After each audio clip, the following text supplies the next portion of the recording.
Bangun, sentak istriku. Pinggangku terasa linu. Rupanya istriku yang menendang pinggangku. Aku mengerjapkan mataku, melihat sekelilingku. Ternyata aku masih berada di tempat atas tidurku. Di tepian tempat tidur, hampir terjatuh.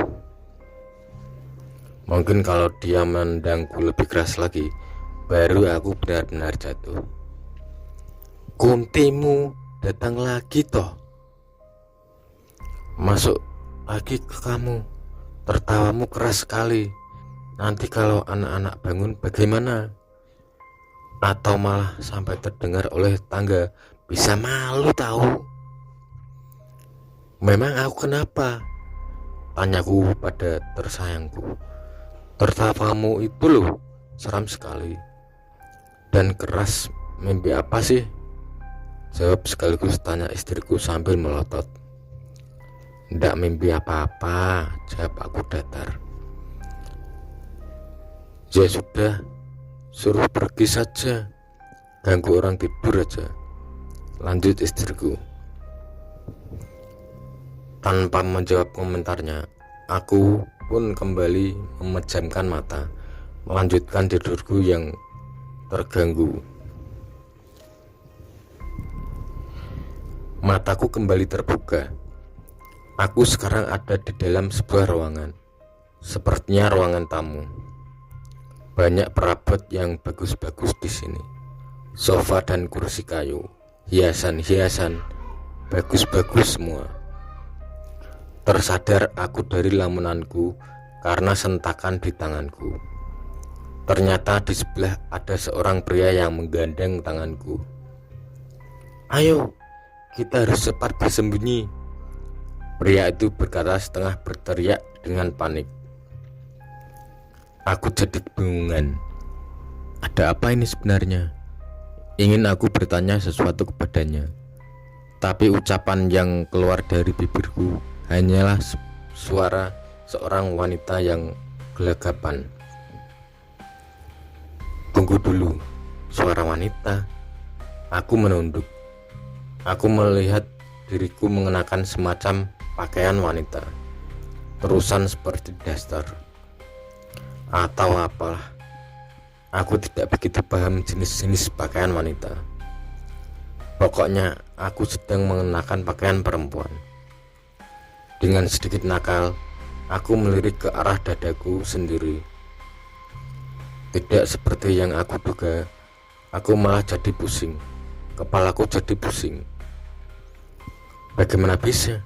Bagaimana mungkin aku jadi seorang perempuan? Apalagi nih? Di mana lagi aku?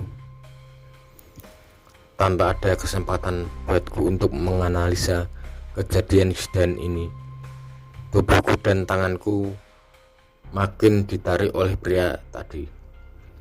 Ekspresi wajahnya yang penuh ketakutan membuatku juga ikut merasa panik bercampur bingung.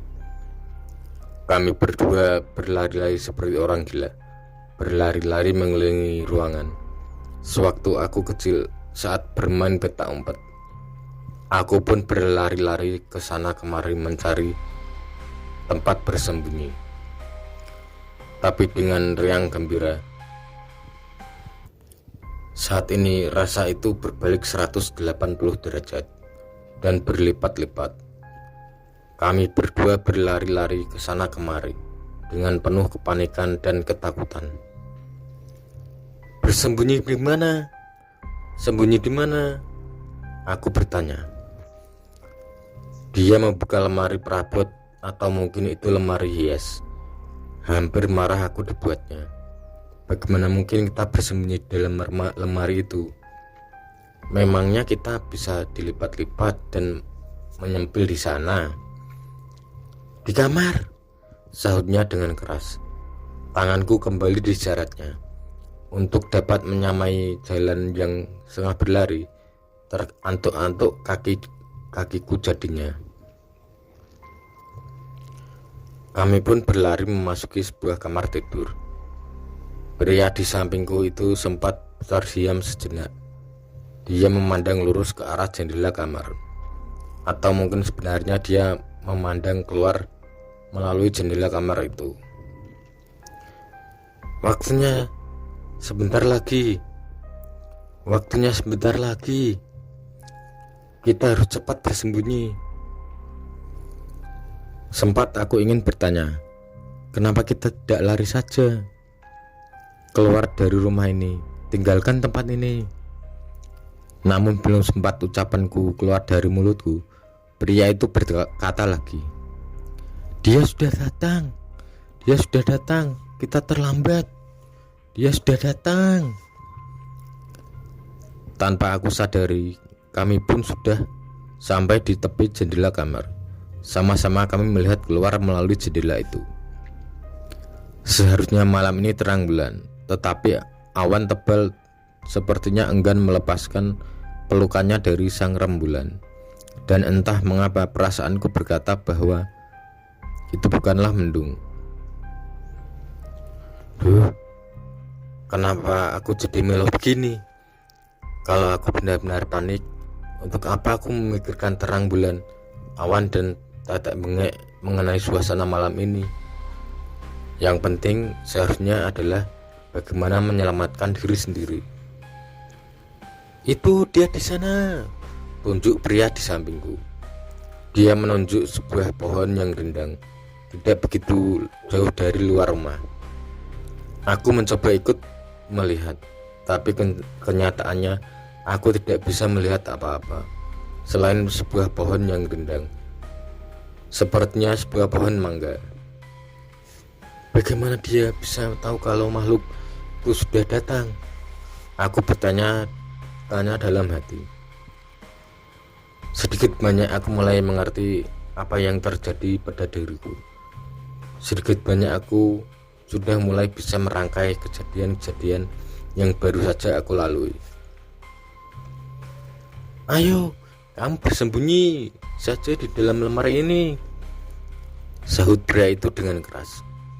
Sekonyong-konyong tanganku ditariknya, dan aku didorong ke dalam sebuah almari pakaian.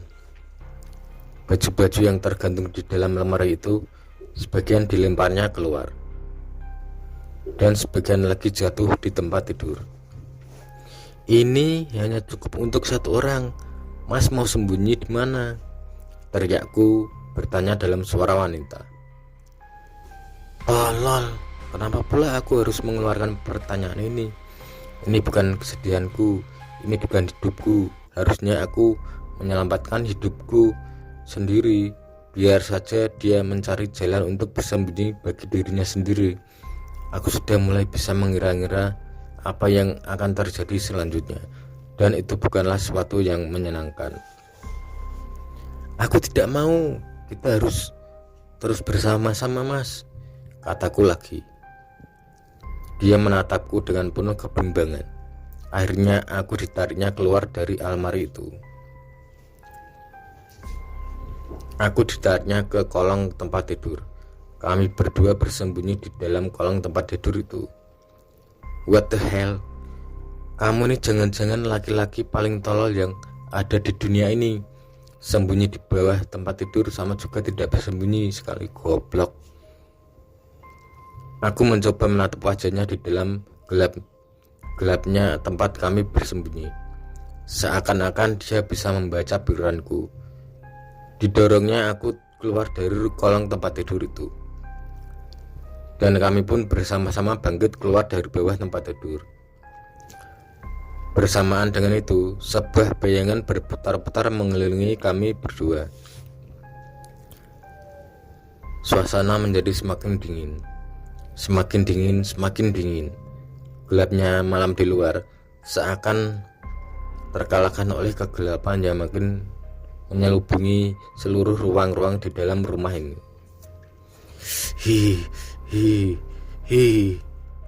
Kami pun semua panik. Sekarang aku benar-benar takut dan panik. Kejadian berulang, tapi aku menjadi dua tokoh yang berbeda. Ini seperti deja vu, tapi aku mengalami kejadian dari dua orang yang berbeda. Ada apa nih?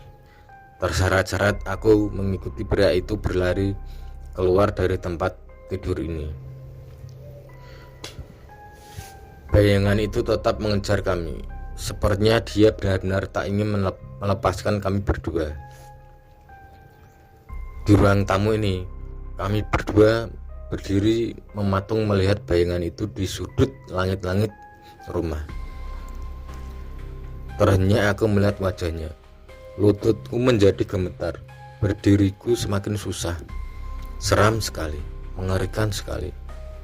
Dia kembali melayang, menyerbu, menyerang kami. Kami kembali berlari-lari seperti anak kecil. Berlari tak tentu arah. Hanya mencoba berputar-putar mengitari ruang tamu ini. Tolong, tolong, tolong. Pria itu berteriak. Dia melepas genggaman tangannya pada tanganku. Apa dia mau meninggalkanku? Zaman sekali kau. Sekarang kau lepaskan aku pun bisa berlari lebih kencang darimu tahu. Maki diriku dalam hati. Dan sekarang bisa menyusul larinya. Makhluk itu semakin dekat. Tiba-tiba tras, pria itu roboh. Terdengar jelas suara rangannya, seperti orang yang nyawanya mau putus karena lehernya kena tebasan senjata tajam. Aku jadi semakin ketakutan dan aku terus berlari panik dan makin tak tentu arah. Ampun, ampun, ampun, bukan salahku, bukan aku, tolong, tolong. Tiba-tiba pundakku terasa pedih, nyeri dan perih. Leherku seperti dicengkram tangan yang besar. Semakin lama cengkraman itu semakin kuat. Pandanganku semakin gelap, tapi aku terus berusaha berlari. Pandanganku menjadi gelap gulita. Kakiku seperti tarantuk sesuatu dengan keras. Dan aku roboh. Sudahkah aku mati? Kamu itu loh, bentak istriku. Sudah aku katakan kalau kuntimu itu mengganggu. Sekarang malah teriak-teriak melolong-lolong seperti anjing saja, sahut istriku marah. Aku masih mengerjap-ngerjapkan mata dan bingung menatap matanya. Dia kelihatannya serius. Betis kakiku terasa pegal. Aku elus kakiku. Kenapa? Iya, tadi aku yang tendang kakimu, kata istriku. Terjawab sudah menyambar biru di betis kananku. Kamu mimpi apa sih? Dia bertanya lagi. Ndak mimpi apa-apa, sahutku menjawab pelan. Istriku kembali melanjutkan tidurnya, sedangkan aku duduk bersila di atas tempat tidur sambil bersenandung. Lengser wengi, sliramu tumaking sirna, aja tangi nggonmu guling, awas jo ngetara. Aku lagi bang wingo jen setan tak utusi dadya sebrang waja lelayu